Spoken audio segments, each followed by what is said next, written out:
বৃষ্টি হয়েছে, বৃষ্টির পরে একটু বাগান আসছি। দেখেন বাগানটা, প্রচুর বৃষ্টি হওয়াতে গাছগুলো অনেক সতেজ হয়ে গেছে মাশাআল্লাহ। বাইরের থেকেও মানে এই যে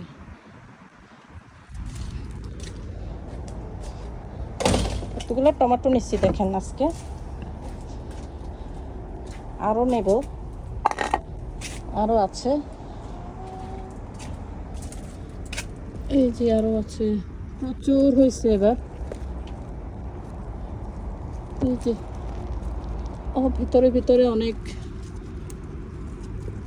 এই যে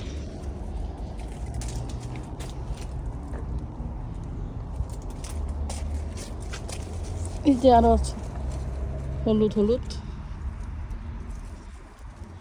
দেখা যাচ্ছে না, এই যে আরও আছে মাশাআল্লাহ। এই যে